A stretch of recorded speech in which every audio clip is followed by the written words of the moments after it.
NGO के इस channel में आप सभी एनजीओ का बहुत बहुत स्वागत है।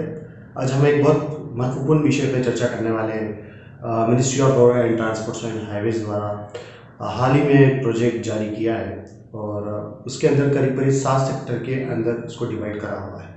तो वन बाय वन मैं आपको सारी चीज़ें बताऊँगा कि इसको हमें कैसे अप्लाई करना है और ऑनलाइन पूरा आपको प्रोसीजर दिखने को मिलेगा वीडियो के दौरान, और साथ ही साथ कैसे इसको डॉक्यूमेंट्स को अटैच करना है, क्या डॉक्यूमेंट्स की रिक्वायरमेंट रहेगी, उसके पूरा हम इस वीडियो के दौरान डिस्कस करने वाले हैं।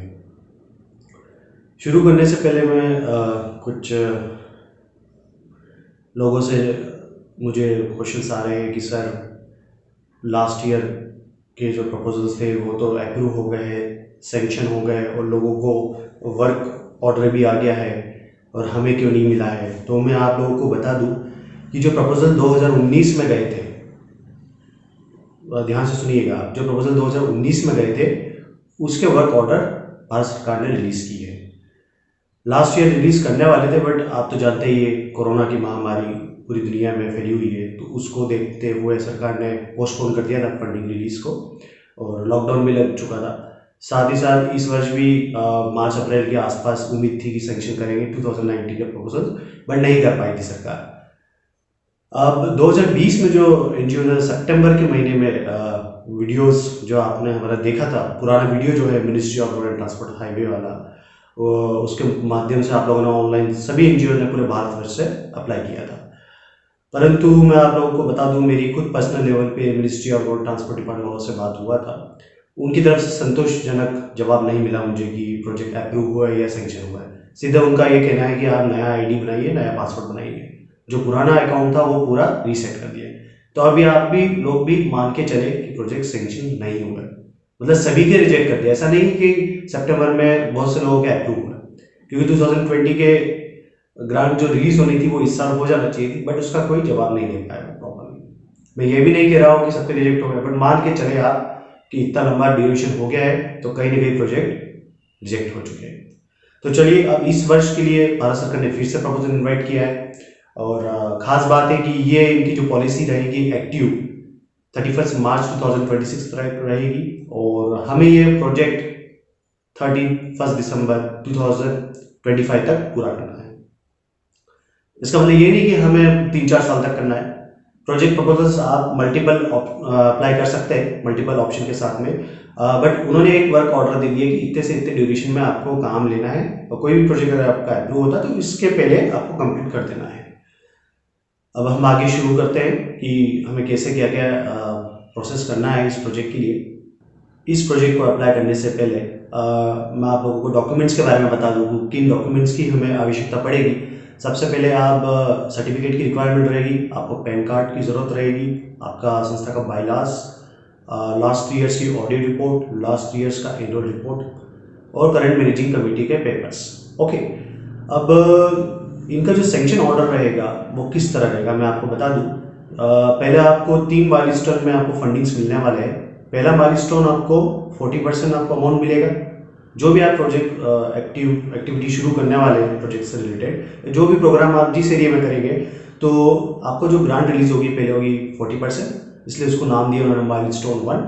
फिर 30% आपको मिलेगा रिमेनिंग माइलस्टोन 2 के नाम से, और जो लास्ट माइलस्टोन 3 रहेगा वो 30% रहेगा। वो कब रहेगा? जब आपको फाइनली आप यूटिलाइजेशन सर्टिफिकेट CSA सर्टिफाइड करवा के और क्लोजर रिपोर्ट आपको सबमिट कर देंगे मिनिस्ट्री को। उसके बाद में आपको full and final payment receive हो जाएगा।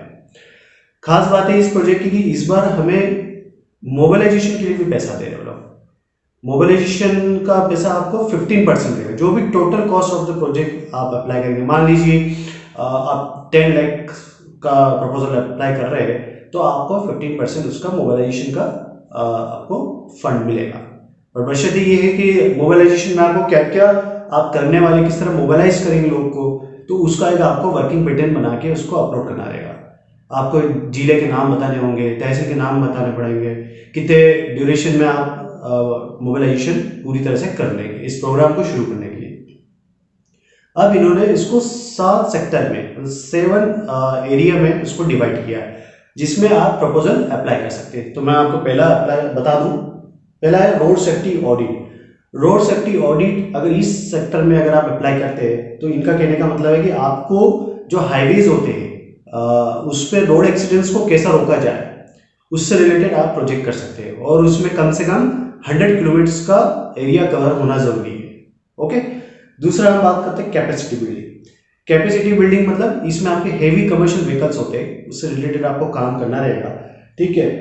जिसमें आप फर्स्ट एड बॉक्स भी डिस्ट्रीब्यूट कर सकते हैं ट्रक ड्राइवर्स को, जिससे कि एक उनका एक बैकअप के रूप में काम रहेगा।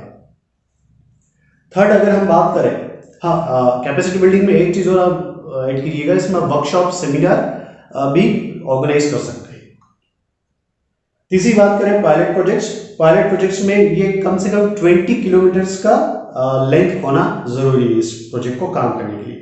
इसमें क्या रहेगा आपको कि जो स्कूल्स एंड कॉलेजेस होते हैं हाईवे पे या रोड साइड में, कमर्शियल ले लें या अब रूरल या अर्बन एरिया में ले लें, तो 20 किलोमीटर के दायरे के अंदर में आपका जो काम रहेगा, जैसे साइन बोर्ड लगाना, सेफ्टी इंस्ट्रक्शंस लगाना, तो इससे रिलेटेड आपको इस प्रोजेक्ट में काम करना रहेगा, जिसका नाम है पायलट प्रोजेक्ट्स।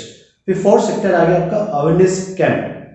अवेयरनेस कैंपेन में भी इसको करीब करीब पहला अगर हम बात करें तो सेफर व्हीकल्स, मतलब व्हीकल्स सेफर है कि नहीं है वो हमें उसकी जांच करना, उससे संबंधित हमें काम करना रहेगा।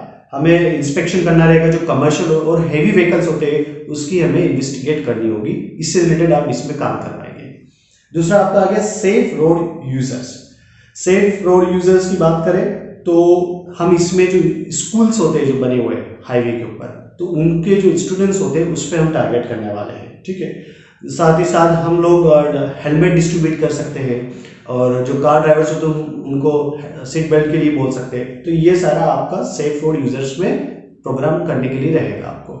फिर आएगा अवेयरनेस बिल्डिंग। अवेयरनेस बिल्डिंग में क्या रहेगा, आप मीडिया के साथ मिलकर काम करेंगे या आप प्रमोशंस करेंगे, प्रचार प्रसार करेंगे पूरे शहर में कि रोड एक्सीडेंट कितना खतरनाक चीज है, इससे कैसा बचा जाए, इससे संबंधित आपको अवेयरनेस प्रोग्राम करना रहेगा। ओके। फिर इसके बाद में हम बात करें लास्ट पार्ट की, वो है आई चेकअप। आई चेकअप में क्या रहेगा कि जितने भी आपके कमर्शियल ड्राइवर्स होते हैं, ट्रक ड्राइवर्स, बस ड्राइवर्स, उन लोगों के लिए आई चेकअप ऑर्गेनाइज कराना होगा। आई चेकअप आप जानते हैं कि क्यों इंपॉर्टेंट है, दिन रात 24 आवर्स ये लोग सेवा में लगे रहते हैं, इधर से एक जगह से दूसरी जगह जाने में, बट वो आई के ऊपर ध्यान नहीं दे पाते कि आई साइट कैसा है उनका, तो ये इससे रिलेटेड आपको प्रोग्राम करना रहेगा, ठीक है। अब इसकी मैं आपको बात बता दूं, फिलहाल अभी इन 7 सेक्टर में 2 प्रोजेक्ट अभी इनवाइट किए हुए हैं इनकी तरफ से, जिसकी एक लास्ट डेट है 15 नवंबर 2021, और जो दूसरा आप जनवरी से फरवरी में जो रोड सेफ्टी अवेयरनेस इवेंट बनाया जाता, प्रोग्राम बनाया जाता, उसकी लास्ट डेट है 31 नवंबर 2021। जो 15 नवंबर वाला जो प्रपोजल है आई कैंप वाला, उसमें उम्मीद है कि डेट आगे बढ़ सकती है, बट मैं आपको अश्योरेंस नहीं दे रहा हूँ कि डेट आगे बढ़ेगी सही, क्योंकि पिछले 1 महीने से साइट इन लोगों की प्रॉपरली चल नहीं रही थी, ठीक है। तो अब मैं आगे आपको बताने वाला हूँ कि हमें कैसे इसको ऑनलाइन प्रोसेस करते हैं। आइए शुरू करते हैं।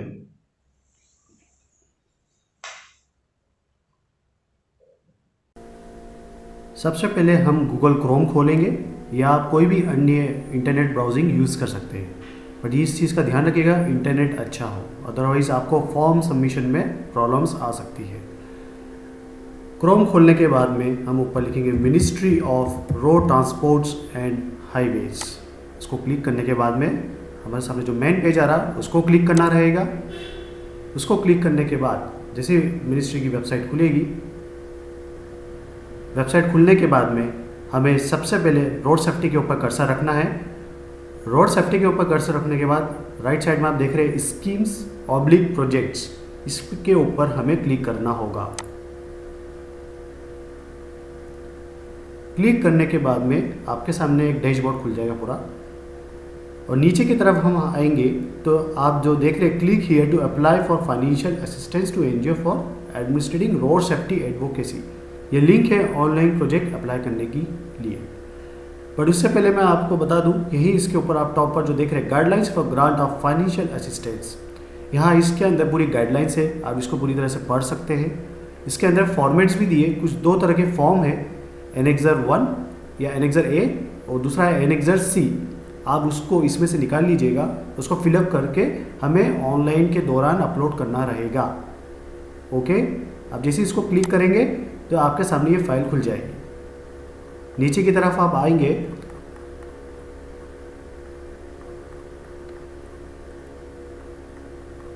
यहाँ आपको एनेक्सर ए दिख रहा है एक तो, जिसमें आपको ये अपलोड करना रहेगा, application format for the grant.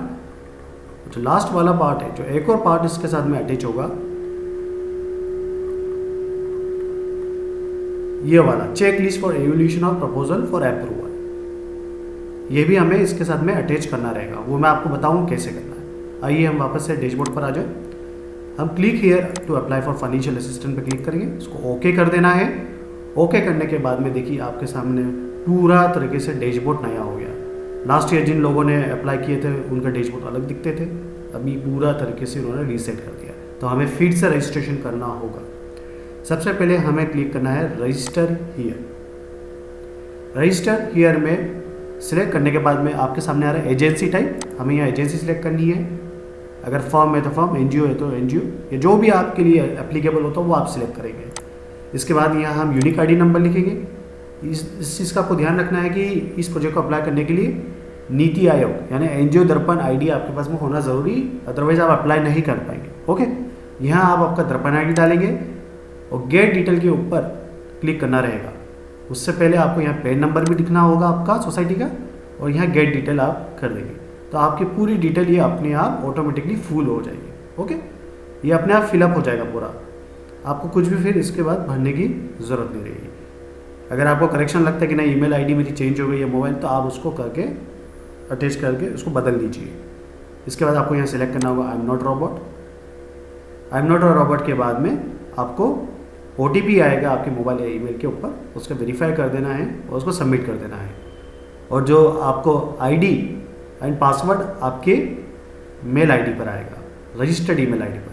User ID आपका मोबाइल नंबर रहेगा, ध्यान रखिएगा, और पासवर्ड वो आपको भेजेंगे, बाद में आप उसको रीसेट कर सकते हैं। वापस हम डैशबोर्ड पे आ जाए। अकाउंट क्रिएट करने के बाद में फिर हम लॉगिन फॉर्म पे आएंगे। यहाँ हम हमारा यूज़र नेम डालेंगे, पासवर्ड डालेंगे, इसको फिर ओके करना होगा I am not a robot. इसके बाद आपको लॉगिन के ऊपर क्लिक करना है। कभी कभी टेक्निकल इश्यूज आपको आ सकते हैं, जैसे अभी लॉगिन नहीं हो पाया है, मैं फिर इसको अटेम्प्ट करूँगा। देखिए इस बार हम सक्सेसफुली लॉगिन हो चुके हैं। जैसे ही लॉगिन करेंगे आपके सामने पूरा डैशबोर्ड आ जाएगा, कितने एप्लीकेशंस कितने अप्रूव्ड हुई, कितने रिजेक्टेड हुए, इनवॉइस, फंड रिसीव कितना हुआ, कौन से प्रपोजल अंडर रिव्यू है, वो क्लैरिफिकेशन। अगर कोई आपसे कुछ वो क्लैरिफाई करते हैं कुछ प्रोजेक्ट के ऊपर, तो वो उसका नोटिफिकेशन भी आप यहाँ देख सकते हैं। प्रोसेस करने से पहले हमें ऑर्गेनाइजेशन के ऊपर क्लिक करना होगा, फिर ऑर्गेनाइजेशन डिटेल्स, यहाँ आपकी संस्था या आपकी सोसाइटी की जानकारी देना होगा। नेम ऑफ द ऑर्गेनाइजेशन अपने आप आ जाएगा, जो आपने यूनिक आईडी में डाल रखी थी वही आपकी ऑटोमेटिकली रिफ्लेक्ट होगी।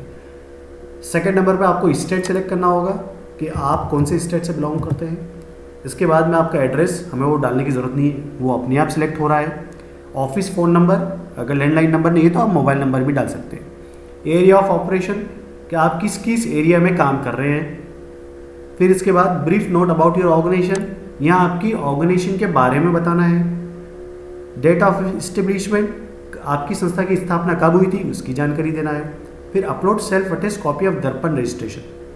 दर्पण रजिस्ट्रेशन ऐसा एज सच मिलता नहीं, मेनली आपका एक यूनिक आईडी होता है, तो आप सिंपली एक वर्ड फाइल में सोसाइटी का नाम और नीचे लिख दीजिएगा यूनिक आईडी नंबर। ओके, जैसे MP/2009 या UP, हर स्टेट वाइज के आगे उनका कोड रहेगा, वो आपको वर्ड फाइल में लिख के अटैच कर देना है। एंटर GST रजिस्ट्रेशन नंबर, जिस सोसाइटी के पास में अगर है तो वो डालें, जिनके पास नहीं है तो उसको ब्लैंक छोड़ दीजिए। इसके बाद भी अगर ये एरर आता आपको यहाँ डालने का, तो आप पैन नंबर भी आपका डाल सकते हैं, हालांकि आपको ये मैंडेटरी नहीं है GST नंबर।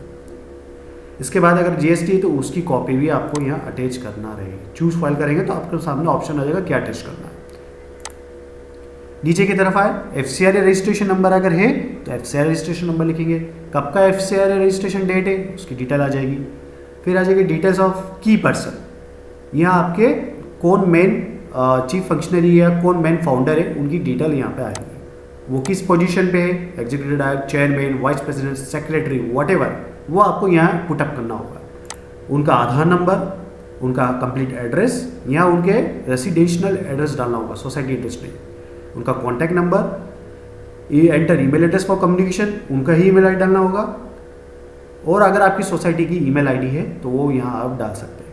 इसके बाद आएगा आपका स्टेट ऑफ ऑपरेशन, आप किस किस स्टेट के अंदर काम कर रहे हैं। इंडिया में हो सकता हो कुछ एनजीओस मल्टीपल स्टेट्स में भी काम करती है, कुछ सिंगल स्टेट में भी काम कर सकती है, वो आपको डिसाइड करना है कि आप किस किस स्टेट्स में काम कर रहे हैं यहाँ।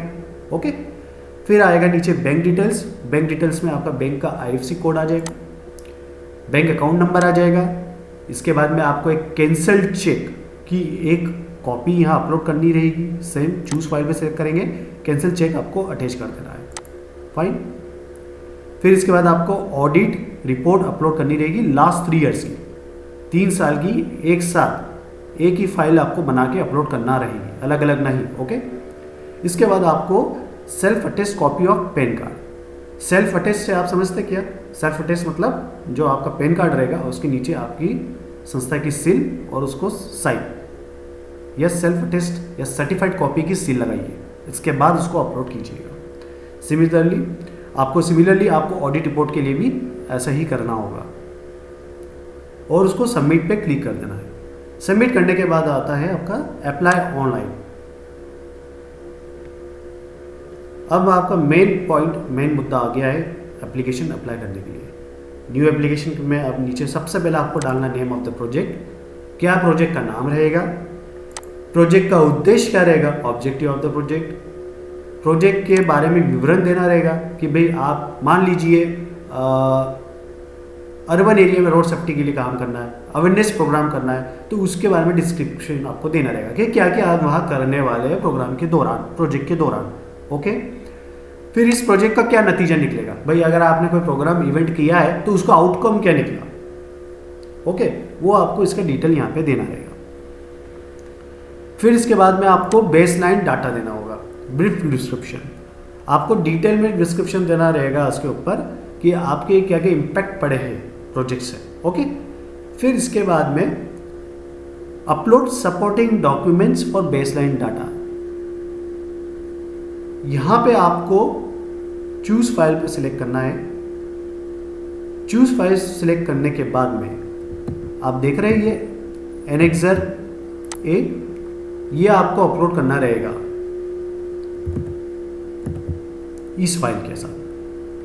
ओके, और यहाँ पे आपको सपोर्टिंग डॉक्यूमेंट्स में आपके जो दूसरे डॉक्यूमेंट्स हैं जैसे आपके society certificate, last 3 years audit report, annual report, वो सारी आपकी एक फाइल में आपको पीडीएफ फाइल बनाना होगी। आपको अब इस फॉर्म को कैसे फिलअप करना वो मैं बता देता हूँ। नेम ऑफ द एजेंसी मतलब आपकी ऑर्गेनाइजेशन का नाम आ जाएगा, ठीक है। लीगल स्टेटस में आप बता दीजिएगा एक्टिव है और रजिस्ट्रेशन नंबर लिख दीजिएगा। 3rd नंबर की बात करें, यहाँ भी एक बार डेट ऑफ रजिस्ट्रेशन लिख दीजिएगा कि सोसाइटी आपकी कब की है। लीगल स्टेटस में आप यस कर दीजिएगा, उसको एक्टिव है। Contact number and email ID, यहाँ आपकी सोसाइटी का नंबर और ईमेल आईडी आपको डालना होगा। पोस्टल एड्रेस आपकी संस्था का एड्रेस, फिर बैंक अकाउंट नंबर यहाँ पर फिलअप करना होगा and IFSC code of the branch with address, मतलब बैंक का पता भी आपको देना होगा।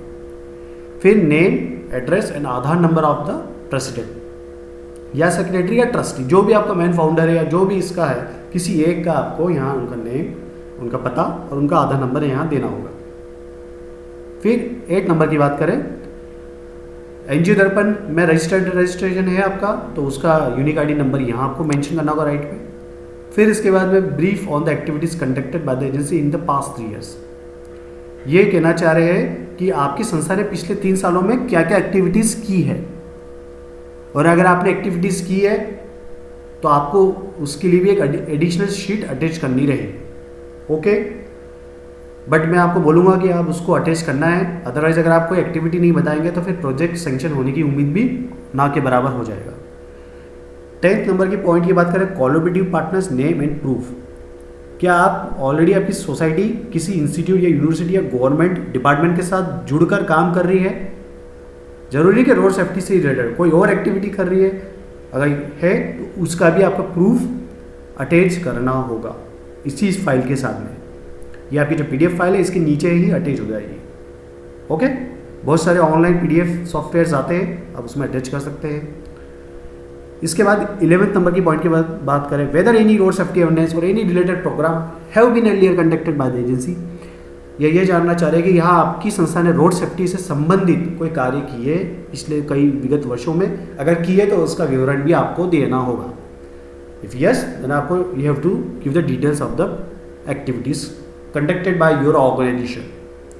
फिर 12th नंबर की पॉइंट बात करें हम, brief of the propose activity propose to be undertaken. Similarly जो आपने उस फॉर्म में जो फिलअप किया था यहाँ brief description about the project, वही हमें चीज़ें यहाँ पे पुटअप करनी है। साथ में आपको टारगेट ग्रुप, आपके टारगेट ग्रुप कौन रहेंगे, स्टूडेंट्स रहेंगे, ट्रक ड्राइवर्स रहेंगे, या पब्लिक रहेगी, या द पेड्रियंस रहेंगे, या ट्राइबल एरिया में जाके करेंगे, विलेज में जाके करेंगे, और अर्बन एरिया में करेंगे, टारगेट ग्रुप कौन रहेगा वो आपको यहाँ पे लिखना रहेगा।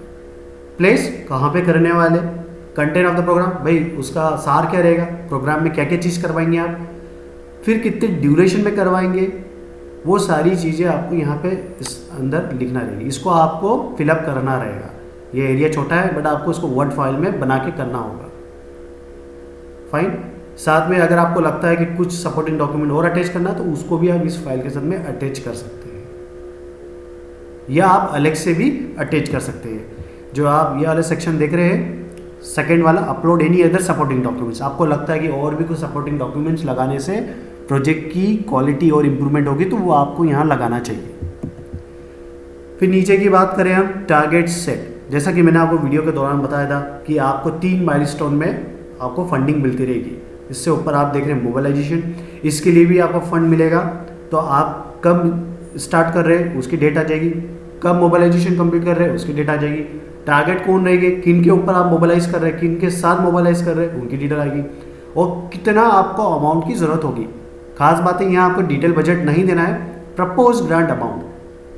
हाँ, एक चीज़ आपको मैं बताना वीडियो के दौरान भूल गया था, वो मैं आपको अभी बता देता हूँ कि लास्ट 3 ईयर्स में आपकी ऑडिट का जितना टर्नओवर है उसका आप डबल तक ग्रांट के लिए अप्लाई कर सकते हैं।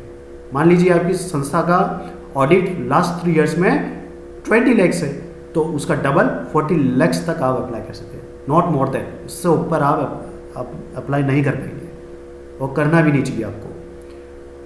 मोबिलाइजेशन के लिए आपको 15%, उसके लिए आपको कॉस्टिंग निकालना रहेगी। मान लीजिए आप 10 लाख का है तो आप उसके हिसाब से 1,50,000 मोबिलाइजेशन के लिए आपको मिल जाएगा। ओके, 15% से ज़्यादा आप मोबिलाइज के लिए पैसा नहीं मांग सकते उनसे। तो यहाँ आपको प्रपोज्ड है, फाइनल ग्रांट अमाउंट नहीं है, वो डिपेंड करेगा सेंक्शन होने के बाद कि आपको कितना रिलीज़ किया गया। फिर माइलस्टोन 1 की बात करें, यहाँ कब से लेके कब तक कंप्लीट करेंगे, कौन टारगेट होंगे और कितना अमाउंट लगेगा आपको। माइलस्टोन 2 में आप कब शुरू करेंगे, कब ख़त्म करेंगे और कौन टारगेट होंगे, कितना आपको बजट लगेगा।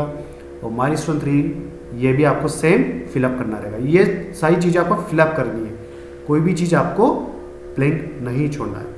फिर total estimated cost of the proposal, total cost of the proposal आपको कितना लग रहा है, मतलब final full and final mobilization से लेकर माइलस्टोन 1, 2, 3 को मिलाकर कितना आपको टोटल बजट की रिक्वायरमेंट है, कितना फंड रिक्वायर्ड है प्रोग्राम को करने के लिए।